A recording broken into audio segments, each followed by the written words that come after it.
सोलापूर महापालिकेतील नाला खोलीकरणाच्या कामावरून सर्वसाधारण सभेत प्रशासनाला नगरसेवकांनी चांगलंच धारेवर धरलं। नाला खोलीकरणाच्या कामात चुकीची आणि अतिरिक्त तासांची बिलं काढून महापालिकेच्या तिजोरीला मोठा आर्थिक फटका बसल्याचा गंभीर आरोप नगरसेवक अनंत जाधव यांनी केला। या संपूर्ण प्रकरणात तब्बल 50 लाख रुपयांचा भ्रष्टाचार झाल्याचा दावा त्यांनी केला आहे।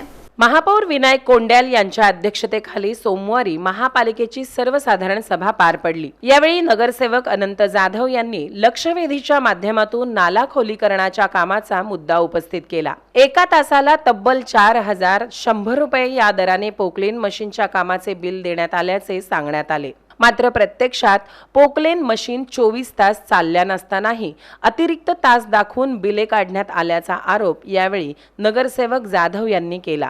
24 तास पोकलेन चाललेच नाही, मग अतिरिक्त तासांची बिले आलीच कशी? महापालिकेच्या नाला खोलीकरणाच्या कामासाठी पोकलेन मशीन 24 तास कार्यरत असल्याचे दाखवून कोट्यवधी रुपयांची बिले अदा करण्यात आल्याचा आरोप यावेळी करण्यात आला। प्रत्यक्षात मशीन इतका वेळ चाललेच नसताना अतिरिक्त तास दाखवून बोगस बिले तयार करण्यात आली। नागरिकांकडून कराच्या माध्यमातून जमा होणारा पैसा अशा प्रकारे मक्तेदाराच्या घशात घातला जात असल्याचा आरोप नगरसेवक अनंत जाधव आणि संजय कोळी यांनी केला आहे। सोलापूर महानगरपालिकेच्या वतीनं मागच्या वर्षी जी नाले सफाई झाली सोलापूर शहरात प्रशासकीय कालावधीमध्ये 2,87,00,000 आसपासची ती नाले सफाई आहे।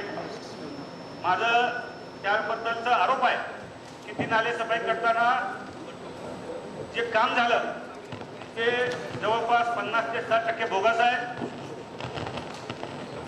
जवळपास 1 कोटी रुपयाचं बिल हे त्या मक्तेदाराला काम न करता अदा केल्याचा माझा स्पष्ट आरोप आहे। आणि महापौर साहेब, सोलापूरच्या जनतेनं विश्वासानं जो कर भरलाय त्या कराची झालेली चोरी आहे, फसवणूक आहे। आणि ही फसवणूक तो मक्तेदार संबंधित अधिकाऱ्यांनी संगनमतन केलंय। त्यामुळं माझी या ठिकाणी मागणी असणार आहे, जो कोणी मक्तेदार आहे, जे संबंधित अधिकारी त्यांच्यावर अपहाराचा गुन्हा टाकला पाहिजे, जेणेकरून ती सगळी रक्कम वसूल होईल। ज्या अधिकाऱ्याने धाडस केलंय भविष्यात कुठला अधिकारी असं धाडस करणार नाही, कारण ही दिवसा ढवळ्या झालेली चोरी आहे। म्हणजे 1.5-2.5 कोटी रुपये आपण चुकीचे महानगरपालिका देतो आणि नगरसेवकांना इथं 25 लाख आपण देत नाही इथं। आणि त्यावेळी प्रशासनाने केलेलं आहे। एका सदस्याने प्रशासन असताना चुकीची या ठिकाणी होत असताना एवढी दिवस त्यांना कागद महिना 2-2 महिना कागद मागतो आणि आपलं प्रशासन त्या ठिकाणी देत नाही। मग हे कशाचं होतं काय? मग आम्ही सत्ताधारी म्हणून या ठिकाणी अंकुश ठेवायचा का नाही? महापौर साहेब, प्रश्न गंभीर आहे, वाढतं तेवढं सोपं नाही। 1 कोटी रुपये महाग नुकसान केलंय।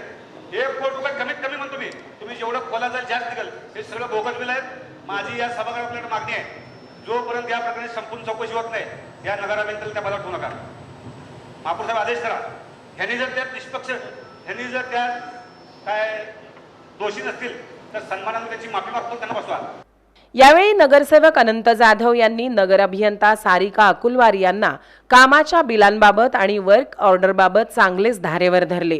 कामाची वर्क ऑर्डर कशी काढण्यात आली, त्यामध्ये नेमकी कोणकोणती कामे समाविष्ट होती, आतापर्यंत किती कामे झाली, किती बिले अदा करण्यात आली, पोकलेन मशीन प्रत्यक्षात किती तास चालले, यासह अनेक प्रश्नांचा भडीमार नगरसेवकांनी यावेळी केला। नगर अभियंता सारिका अकुलवार यांनी नाला खोलीकरणाच्या कामासंदर्भात वर्क ऑर्डर, कामाचे स्वरूप, झालेल्या कामाची माहिती आणि अदा केलेल्या बिलांचा तपशील सभागृहासमोर मांडण्याचा प्रयत्न केला।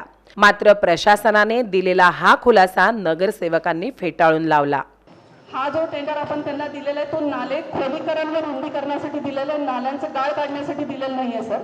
तर त्याच्यासाठी 1 ते 8 विभागीय कार्यालयाकडनं आम्हाला त्याची डिमांड आली होती की या भागामध्ये जे आपण डिझास्टर मॅनेजमेंट प्लॅन मधून जे नाले मार्क केले होते ते आपल्याला खोलीकरण रुंदीकरण करून पाण्याचा प्रवाह करण्यासाठी आपल्याला ते वर्क ऑर्डर देण्याची आवश्यकता होती। वेळेला तो जर दर ठरला गेला होता तो आयुक्तांच्या सक्षम मान्यते, मागच्या तत्कालीन आयुक्तांच्या सक्षम मान्यतेने झालेला आहे। बिले जे होतात मॅडम ते नियंत्रण अधिकाऱ्याच्या अध्यक्षतेखाली चीफ ऑडिट होऊन अकाउंटंटला जातात। तर ते जे दर घेतलेले आहेत मॅडम, ते जे मागच्या आयुक्तांनी जे दर मंजूर केले होते त्याच दराने बिल झालंय असं माझं म्हणणं आहे मॅडम। म्हणजे मागच्या आयुक्तांनी महापालिकेची फसवणूक केली आणि या आयुक्तांनी महापालिकेची वाचवले असं म्हणणं का आपलं? नाही साहेब, आपला तो आयटम बेस्ड टेंडर होता, ओपन टेंडर होता, त्याच्यात जो दर आला तोच घेतला। आयटम शब्द वापरून तुम्ही आमची शुद्ध फसवणूक करला। या संपूर्ण प्रकरणाची सखोल चौकशी करून दोषींवर कठोर कारवाई करावी अशी मागणी नगरसेवक अनंत जाधव आणि संजय कोळी यांनी केली आहे। तसेच चौकशी पूर्ण होईपर्यंत नगर अभियंता सारिका अकुलवार यांना त्या पदावर ठेवू नये अशी ही मागणी जोरदारपणे त्यांनी सभागृहात केली। या प्रकरणावरून सभागृहात काही काळ चांगलाच गदारोळ झाला। महापालिकेच्या कामांमध्ये पारदर्शकता आहे की नाही असा सवाल यावेळी उपस्थित करत नगरसेवकांनी प्रशासनाला चांगला जाब विचारला। दरम्यान महापालिका आयुक्त डॉक्टर सचिन ओंबासे यांनी नाला खोलीकरणाच्या कामातील काही बिले चुकीच्या पद्धतीने निघाल्याचे मान्य केले। या प्रकरणाची चौकशी करून दोषी आढळणाऱ्या अधिकारी आणि संबंधितांवर कारवाई केली जाईल असे आश्वासन यावेळी आयुक्तांनी दिले। महापौर विनायक कोंड्याल यांनीही या प्रकरणाची सखोल चौकशी करण्याचे आदेश दिले आहेत। त्यामुळे नाला खोलीकरणाच्या कामातील बिलांचा हा वाद आता चौकशीच्या फेऱ्यात जाणार असून या प्रकरणात नेमके दोषी कोण, अतिरिक्त तासांची बिले कोणी मंजूर केली आणि महापालिकेच्या तिजोरीला किती रुपयांचा फटका बसला याकडे आता सोलापूरकरांचे लक्ष लागले आहे।